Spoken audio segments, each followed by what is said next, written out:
सिंघू कत्ल मामले में 2 और निहंगों ने किया सरेंडर। मामले में अब तक कुल 4 आरोपी गिरफ्तार। आरोपी सरबजीत 7 दिन के रिमांड पर। लखबीर सिंह हत्याकांड में सरेंडर करने वाले निहंग ने मीडिया से की धक्का मुक्की। पकड़े उतरने पर भड़का सरबजीत, पत्रकारों के लिए निकाले अपशब्द। मैं ही हूं पूर्णकालिक अध्यक्ष। सीडब्ल्यूसी की बैठक में बोली सोनिया गांधी। एकजुटता और अनुशासन का दिया संदेश। अगले साल हो सकता है अध्यक्ष पद के लिए चुनाव। अंतर्राष्ट्रीय कुल्लू दशहरे का दूसरा दिन। निकली नरसिंह भगवान की शाही जलेब। फूल नगाड़ों की धुनों पर झूमे देवलू। 21 अक्टूबर तक रहेगी महोत्सव की धूम।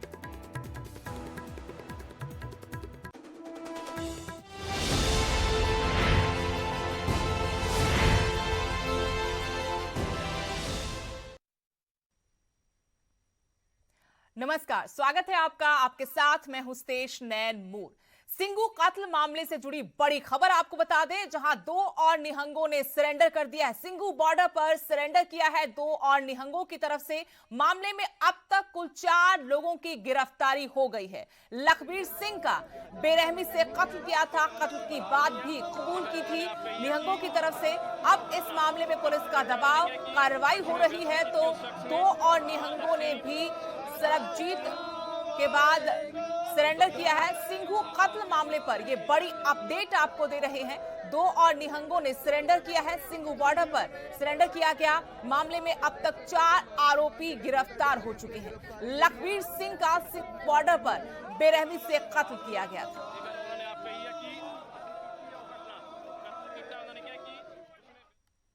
वहीं इससे पहले एक आरोपी ने अमृतसर में सरेंडर किया था। आरोपी निहंग नारायण सिंह हत्या के बाद अपने गांव वापस लौट आया था, लेकिन उसके बाद उसने भी आत्मसमर्पण कर दिया था पुलिस के सामने। कुल मिलाकर इस मामले में अब तक 4 आरोपियों की तरफ से सरेंडर किया जा चुका है।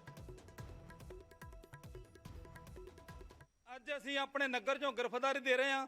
ਸਾਡੇ ਮਨ ਦੀ ਤਮੰਨਾ ਤੇ ਇਹੀ ਵੀ ਅਸੀਂ ਸ੍ਰੀ ਅਕਾਲ ਤਖਤ ਸਾਹਿਬ ਜਾਂਦੇ, ਹਰਮੰਦਰ ਸਾਹਿਬ ਗੁਰੂ ਰਾਮਦਾਸ ਦੇ ਚਰਨਾਂ 'ਚ ਜਾਂਦੇ, ਉੱਥੇ ਨਮਸਕਾਰ ਕਰਕੇ ਤੇ ਅਸੀਂ ਸਵੇਰੇ 7 ਵਜੇ ਐਸਐਸਪੀ ਸਾਹਿਬ ਤਰਨਤਾਰਨ ਨੂੰ ਫੋਨ ਕਰਤਾ ਸੀ ਵੀ ਸਾਹਿਬ ਬਾਦਰ ਦੱਸੋ ਅਸੀਂ ਕਿੱਥੇ ਗ੍ਰਿਫਤਾਰੀ ਦੇਈਏ। ਪਰ ਉਹਨਾਂ ਨਾਲ ਮੇਰਾ ਹੁਣ ਵੀ ਫੋਨ ਤੇ ਗੱਲ ਹੋਈ ਆ। ਐਸਐਸਪੀ ਤਰਨਤਾਰਨ ਸਾਹਿਬ ਨੇ ਕਿਹਾ ਵੀ ਜਦੋਂ ਤੁਸੀਂ ਅਕਾਲ ਤਖਤ ਤੋਂ ਨਮਸਕਾਰ ਕਰ ਲੋਗੇ ਬਾਬਾ ਜੀ ਉਦੋਂ ਸਾਨੂੰ ਫੋਨ ਕਰ ਦਿਓ। ਪਰ ਅਸੀਂ ਜਦੋਂ ਘਰ ਆਣ ਕੇ ਤਿਆਰ ਤੁਰ ਇਸ਼ਨਾਨ ਪਾਣੀ ਕੀਤਾ ਤੇ ਪੁਲਿਸ ਨੇ 4 ਸਵੇਰਾ ਹੀ ਘੇਰ ਲਿਆ। ਤੇ ਇਸ ਕਰਕੇ ਚਲੋ ਗ੍ਰਿਫਤਾਰੀ ਤੇ ਹਾਂ ਦੇਣੀ ਸੀ। ਅਸੀਂ ਕੋਈ ਨਾ ਦੇ ਕਿਹਾ ਵਾ ਵੀ ਅਸੀਂ ਕੀਤਾ ਨਹੀਂ ਕੀਤਾ ਵਾ। ਗੁਰੂ ਸਾਹਿਬ ਵਾਸਤੇ ਸਾਡਾ ਪਰਿਵਾਰ ਵੀ ਤਿਆਰ ਆ। ਸਾਡੀ ਸਿੰਘਣੀ ਵੀ ਹੁਣੇ ਮੀਡੀਆ 'ਚ ਕਹਿ ਕੇ ਹਟੀ ਵੀ ਇਹਨਾਂ ਤੋਂ ਬਾਅਦਾਂ ਇਹ ਜੇ ਸੇਵਾ ਕੋਈ ਕਰੇਗਾ, ਆਪਣਾ ਬੇਅਦਬੀ ਕਰੇਗਾ ਤੇ ਉਹਨੂੰ ਸੋਧਾ ਮੈਂ ਲਾਵਾਂਗੀ। ਮੈਂ ਫਖਰ ਮਹਿਸੂਸ ਕਰਦਾ ਵਾਂ ਵੀ ਮਹਾਰਾਜ ਸੱਚੇ ਪਾਤਸ਼ਾਹ ਮੈਨੂੰ ਐਸੇ ਜਿਹਾ ਪਰਿਵਾਰ ਦਿੱਤਾ। ਬਾਕੀ ਸਾਡੇ ਪਰਿਵਾਰ ਦਾ ਸਾਰੇ ਨਗਰ ਨੂੰ ਪਤਾ, ਨਾ ਕਦੀ ਕਿਸੇ ਨਾਲ ਲੜ ਕੇ ਵੇਖਿਆ ਤੇ ਕੌਮ ਦੀਆਂ ਸੇਵਾਵਾਂ ਕਰਦੀਆਂ ਵਾ। ਇੱਥੇ ਲੋੜਵੰਦ ਬੱਚਿਆਂ ਨੂੰ ਪੜ੍ਹਾਈ ਦਾ ਵੀ ਆ, ਫੀਸਾਂ ਸਾਰਾ ਕੁਝ। ਲੋੜਵੰਦ ਪਰਿਵਾਰਾਂ ਰਾਸ਼ਨ ਦੀ ਸੇਵਾ ਕਰਦੇ ਆ। ਅਸੀਂ ਕਦੀ ਤੱਕ ਮੀਡੀਆ ਤੇ ਨਹੀਂ ਪਾਈਆਂ ਸੇਵਾਵਾਂ। ਸਾਡੇ ਸਰਪੰਚ ਸਾਹਿਬ ਨੂੰ ਪਤਾ, ਸਾਡੇ ਨਗਰ ਨੂੰ ਪਤਾ ਵਾ। 15 ਤੋਂ ਲੈ ਕੇ ਸਨ 2021 ਚੜ੍ਹ ਗਿਆ ਵਾ ਤੇ 6 ਸਾਲ ਹੋ ਗਏ ਬੇਬਦੀਆਂ ਹੁੰਦਿਆਂ ਨੂੰ। ਤੇ ਅਸੀਂ ਕਿੰਨਾ ਕੁ ਚਿਰ ਬਰਦਾਸ਼ਤ ਕਰਾਂਗੇ। ਤੇ ਅਸੀਂ ਇਹ ਗੱਲ ਕਹਿੰਦੇ ਹਾਂ ਵਾਰ-ਵਾਰ ਵੀ ਕਦੀ ਨਿਹੰਗਾਂ ਸਿੰਘਾਂ ਦੇ ਡੇਰਿਆਂ ਤੇ ਨਹੀਂ ਹੋਈ, ਨਿਹੰਗਾਂ ਸਿੰਘਾਂ ਦੇ ਡੇਰਿਆਂ ਤੇ ਹੋਈ। ਤੇ ਜੇ ਉਹ ਦੋਸ਼ੀ ਭੱਜ ਜਾਂਦਾ, ਨਾ ਫੜਿਆ ਜਾਂਦਾ, ਜਿਵੇਂ 2 ਗ੍ਰੰਥ ਲੈ ਕੇ ਭੱਜ ਗਿਆ ਸਰਬਲੋ ਤੇ ਆਪਣਾ 10ਵਾਂ ਗ੍ਰੰਥ, ਤੇ ਨਾ ਫੜਿਆ ਜਾਂਦਾ, ਲੋਕਾਂ ਸਾਨੂੰ ਲਾਹਨਤਾਂ ਪਾਉਣੀਆਂ ਸੀ ਵੀ ਅੱਜ ਨਿਹੰਗ ਸਿੰਘ ਸੁੱਖਾ ਪੀਣ ਵਾਲੇ ਰਹਿ ਗਏ, ਬੱਕਰੇ ਖਾਣ ਵਾਲੇ ਰਹਿ ਗਏ। ਇਹ ਤੇ ਕਹਿੰਦੇ ਵੀ ਕੋਈ ਨਿਹੰਗਾਂ ਸਿੰਘਾਂ ਦੇ ਡੇਰੇ ਤੇ ਬੇਬਦੀ ਨਹੀਂ ਹੋਈ। ਤੇ ਆਹ ਕੀ ਹੋ ਗਿਆ ਨਿਹੰਗਾਂ ਸਿੰਘਾਂ ਦੇ? ਇਸ ਕਰਕੇ ਗੁਰੂ ਸਾਹਿਬ ਨੇ ਆਪ ਸਾਡੇ ਕੋਲ ਸੇਵਾ ਲਈ ਆ। ਮੈਂ ਨਾਲ ਹੀ ਹਾਂ ਜੀ। ਮੈਂ ਤਲਵਾਰਾਂ ਮੇਰੀਆਂ ਵੀਡੀਓ ਜਾਂ ਜਦੋਂ ਤਲਵਾਰਾਂ ਮਾਰੀਆਂ ਮੈਂ ਤੇ ਮੈਂ ਧੋ ਕੇ ਤਲਵਾਰ ਮੁੜ ਕੇ ਮਿਆਨ 'ਚ ਪਾਉਣ ਡਿਆ ਵਾਂ, ਸਰੋਪੇ ਨਾਲ ਪਹੁੰਚ ਰਿਹਾ ਵਾਂ। ਉਹ ਸਾਰੀਆਂ ਦੇ ਵੀਡੀਓ ਬਿਆਨ ਤੇ ਫਿਰ ਤੁਸੀਂ ਕਿਉਂ ਗ੍ਰਿਫਤਾਰੀ ਨਹੀਂ ਦਿੱਤੀ? ਮੇਰਾ ਮਨ ਦਾ ਫੁਰਨਾ ਹੈ ਜੀ ਸ੍ਰੀ ਅਕਾਲ ਤਖਤ ਸਾਹਿਬ ਤੇ ਨਤਮਸਤਕ ਹੋਣ ਦਾ, ਤੇ ਉੱਥੋਂ ਹੋ ਕੇ ਤੇ ਫਿਰ ਬਾਹਰ ਆਉਣ ਦਾ ਜਿਹੜਾ ਮੈਂ ਗ੍ਰਿਫਤਾਰੀ ਦੇ ਸਕਦਾ। ਜੇ ਅੱਗੇ ਤੋਂ ਕੋਈ ਬੇਅਦਬੀ ਕਰੂਗਾ, ਸਾਡੇ ਸਾਹਮਣੇ ਕੋਈ ਇਦਾਂ ਸਾਡੇ ਧਿਆਨ ਦੇ ਵਿੱਚ ਆਊਗੀ, ਅਸੀਂ ਵੀ ਦੁਸ਼ਟ ਦਾ ਉਦਾਂ ਹੀ ਨਾਸ਼ ਕਰਨਾਗਾ। ਮਤਲਬ ਤੁਹਾਨੂੰ ਕਾਨੂੰਨ ਤੇ ਕੋਈ ਵਿਸ਼ਵਾਸ ਨਹੀਂ ਕਿਤੇ? ਨਹੀਂ, ਕਾਨੂੰਨ ਤੇ ਕੋਈ ਵਿਸ਼ਵਾਸ ਨਹੀਂ। ਕਾਨੂੰਨ 2015 ਤੋਂ ਲੈ ਕੇ ਹੁਣ ਤੱਕ ਕਾਨੂੰਨ ਨੇ ਕੀ ਕੀਤਾ ਜੀ? ਕੋਈ ਦੋਸ਼ੀ ਨੂੰ ਸਜ਼ਾ ਦਿੱਤੀ ਹੈਗੀ, ਕੋਈ ਮੈਂਟਲ ਕਹਿ ਦਿੰਦਾ ਗੀ ਜੀ, ਕੋਈ ਇਹ ਇਦਾਂਗਾ ਉਦਾਂ ਕਰਕੇ ਉਹਨੂੰ ਛੱਡ ਦਿੰਦੇ ਆ। ਕਿਸੇ ਨੇ ਅੱਜ ਤੱਕ ਸਜ਼ਾ ਨਹੀਂ ਦਿੱਤੀ। ਸਾਨੂੰ ਸਾਡੇ ਗੁਰੂ ਸਾਹਿਬ ਨੇ ਕਿਹਾ ਹੈਗਾ ਵੀ ਜੇ ਕੋਈ ਵੀ ਤੁਹਾਡੇ ਸਾਹਮਣੇ ਕੋਈ ਦੁਸ਼ਟ ਕਰਮ ਕਰਦਾਗਾ ਤਾਂ ਉਸ ਦੁਸ਼ਟ ਨੂੰ ਸੋਧ ਦਿਓ। सिंगू बॉर्डर पर हत्या के मामले में समर्पण करने वाला निहंग सरबजीत सिंह कोर्ट में पेशी के बाद भड़क गया। कोर्ट रूम से गाड़ी की ओर ले जाते वक्त मीडिया वालों की धक्का मुक्की में पगड़ी गिरने से निहंग गुस्से में अपशब्द कहने लगा। पेशी के बाद पुलिस टीम जैसे कोर्ट रूम से बाहर निकलकर निहंग सरबजीत सिंह को लेकर कार की ओर बढ़ी तो वहां पहले से जमा मीडिया कर्मी उसकी तरफ लपके। कार तक आते आते पुलिस टीम को मीडिया कर्मियों ने घेरे में ले लिया। पुलिस टीम जैसे ही सरबजीत को गाड़ी के पिछले दरवाजे को खोलकर बैठाने लगी, मीडिया कर्मियों की धक्का मुक्की के बीच उसकी पगड़ी उतर गई। सरबजीत इससे बौखला गया और गाड़ी के दरवाजे को पकड़कर खड़ा होकर अपशब्द कहने लगा। करीब 1 मिनट तक सरबजीत गालियां देता रहा। पुलिस कर्मियों ने मीडिया कर्मियों को थोड़ा पीछे हटाया और सरबजीत को समझाकर गाड़ी में बैठा दिया। इसके बाद डोर बंद कर पुलिस वहां से गाड़ी लेकर निकल गई। उसी वक्त की तस्वीरें आपको दिखा रहे हैं।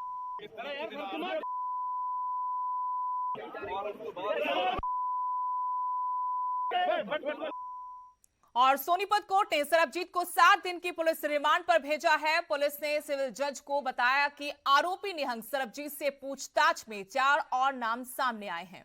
इसके अलावा सरबजीत सिंह के पूछताछ में पुलिस को यह भी मालूम हुआ कि अन्य लोग जो इस वारदात में शामिल हैं, उन्हें वो चेहरे से पहचानता है। पुलिस ने अदालत को बताया कि सरबजीत सिंह निहंगों के जिस जत्थे से जुड़ा है, उसके जत्थेदार अमन सिंह हैं, उनसे भी पूछताछ करेंगे।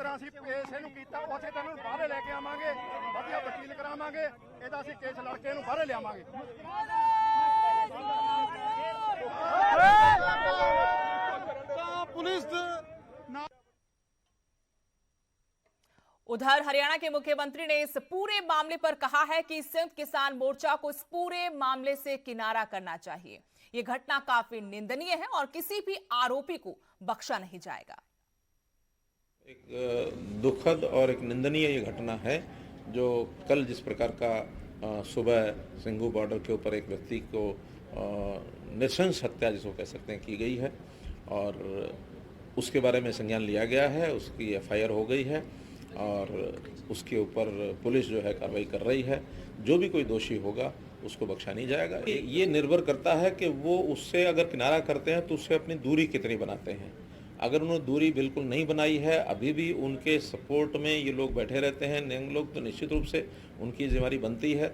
और वो अगर उनसे दूरी बना लेते हैं, उनको एक प्रकार से उनसे अलग हट जाते हैं, तो पूरी तरह से अलग हटते हैं, फिर हम कह सकते हैं कि हाँ, एसकेएम ने अपनी जो भूमिका है पूरी निभाई है। अगली खबर का रुख करते हैं। शनिवार को जम्मू कश्मीर में सुरक्षा बलों को बड़ी कामयाबी हाथ लगी। पुलवामा में सुरक्षा बलों ने एक मुठभेड़ में लश्कर आतंकी उमर और शाहिद को ढेर कर दिया। बशीर पुलिस वालों की हत्या में वांटेड था, जबकि शाहिद आम लोगों की हत्याओं में शामिल था।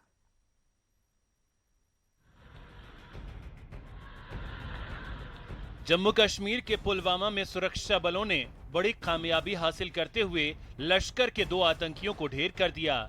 ये कामयाबी इसलिए बड़ी है क्योंकि मुठभेड़ में लश्कर आतंकी शाहिद खुर्शीद भी ढेर हुआ है। शाहिद उन 5 आतंकियों में से एक है जो आम लोगों की हत्या में शामिल था। शाहिद जो बशीर है और इसके अलावा जो 4 टेररिस्ट श्रीनगर की टीम था, ये 5 सीरीज ऑफ सिविलियन किलिंग में इन्वॉल्व था। तो कल एक पुलवामा मारा गया, शाहिद बशीर मारा गया, तंजील मारा गया श्रीनगर सिटी में, आज फिर पामपुर मारा गया शाहिद खुर्शीद। तो 5 जो लोकल टेररिस्ट था श्रीनगर सिटी था, उसमें से 3 मारा गया है और ये पुलिस के लिए बहुत और सिक्योरिटी फोर्स के लिए कामयाबी है।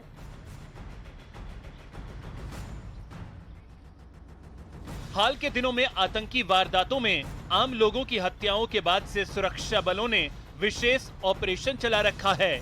उसी के तहत आम लोगों की हत्या करने वाले श्रीनगर के 3 आतंकी ढेर कर दिए गए और बाकी बचे 2 आतंकियों की तलाश में सुरक्षा बल के जवान जुटे हुए हैं। और जब से सिविलियन किलिंग शुरू हुआ है तब से हम लोग टोटल 9 इनकाउंटर किए, उसमें 13 टेररिस्ट मारा गया, जिसमें एक जेश का टॉप कमांडर था शाम मारा गया है, तो जो पामपुर त्राल में, और आज मुश्ताक खांडे मारा गया। तो एलएटी और जेश का 2 टॉप कमांडर मारा गया। पुलवामा में हुई मुठभेड़ में शाहिद के साथ लश्कर कमांडर उमर मुश्ताक खांडे भी ढेर हुआ है। उमर मुश्ताक 2 पुलिस कर्मियों की हत्या में वांटेड था। इसी साल फरवरी में उमर मुश्ताक ने श्रीनगर में 2 पुलिसकर्मियों की हत्या की थी, जिसके बाद सुरक्षा बलों ने उमर मुश्ताक को टॉप 10 टारगेट की लिस्ट में शामिल किया था। उमर मुश्ताक खांडे बागा श्रीनगर में इसी साल 2 पुलिस वाले पर अटैक किया था, जिसमें दोनों की जान चली गई थी। उसके बाद इसके पीछे हम लोग पड़े हुए थे। बता दें, हाल के दिनों में आतंकियों ने आम नागरिकों की हत्या कर घाटी में सनसनी फैला दी थी। आतंकी जम्मू कश्मीर के अल्पसंख्यकों और बाहर से आए लोगों को निशाना बना रहे हैं, लेकिन तेजी से कार्रवाई करते हुए सुरक्षा बल ने नागरिकों को निशाना बनाने वाले आतंकियों का हिसाब करना शुरू कर दिया है। Bureau report, news 18 network. अब खबर हरियाणा के जींद से, जहां छात्र गांव के 150 परिवारों के बहिष्कार के बाद अनुसूचित जाति के लोगों ने जिला मुख्यालय के बाहर प्रदर्शन किया। इन लोगों ने यह प्रदर्शन स्वर्ण जाति के 23 लोगों की गिरफ्तारी को लेकर किया है और गिरफ्तारी न होने पर 18 अक्टूबर से अनिश्चितकालीन धरना शुरू करने की चेतावनी दी। हालांकि पुलिस ने जल्द कार्रवाई का आश्वासन दिया है। दरअसल कबड्डी मैच देखने के दौरान 11 सितंबर को अनुसूचित जाति के युवक के साथ झगड़ा हुआ था, जिसके बाद शिकायत पुलिस को दी गई। शिकायत वापसी का दबाव बनाने के बाद जब शिकायत वापस नहीं ली गई तो इन 150 परिवारों का बहिष्कार कर दिया गया।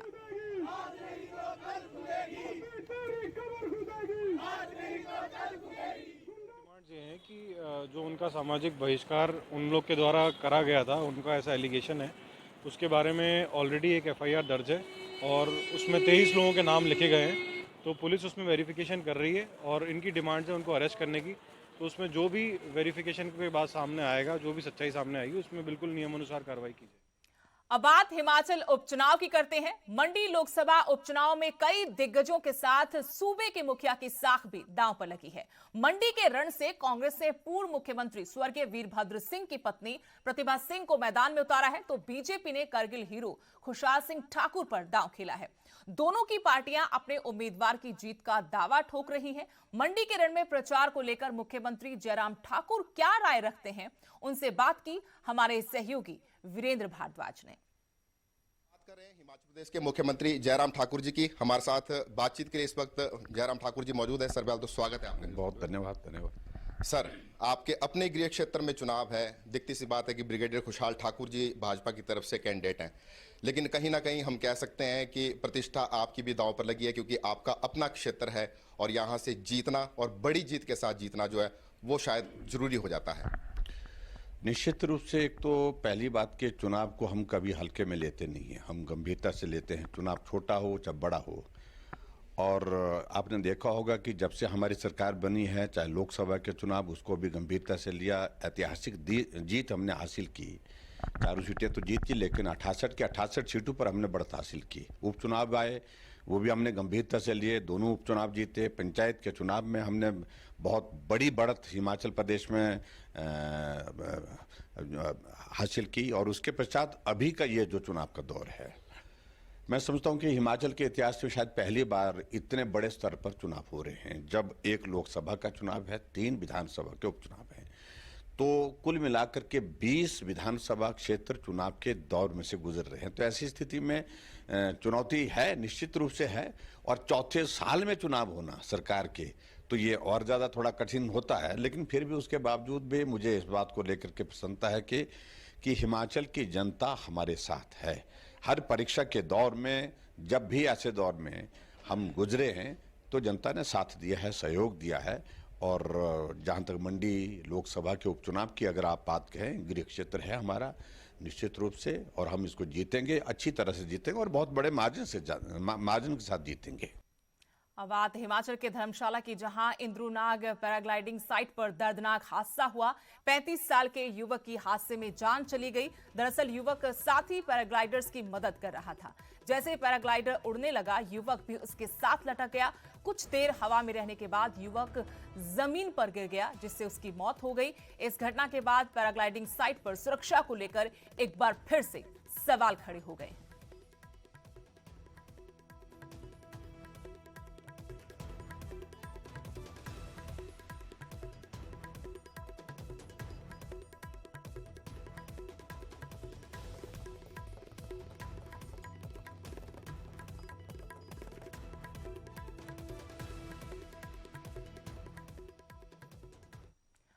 बात अंतर्राष्ट्रीय कुल्लू दशहरे की, जहां दूसरे दिन नरसिंह भगवान की शाही जलेब निकाली गई। मुख्य छड़ीबरदार महेश्वर सिंह ने नरसिंह भगवान की पालकी में सवार होकर ढाल तलवार को हाथ में लेकर दशहरा मैदान के चारों तरफ सुरक्षा का घेरा लगाया। शाही जलेब में देवी देवताओं के साथ आए कारकून और हरियाणवी ढोल नगाड़ों की थाप पर जमकर नाचा। और आपको बता दें कि 15 अक्टूबर से कुल्लू दशहरे की शुरुआत हुई है। 7 दिनों तक दशहरे की धूम यूं ही रहेगी।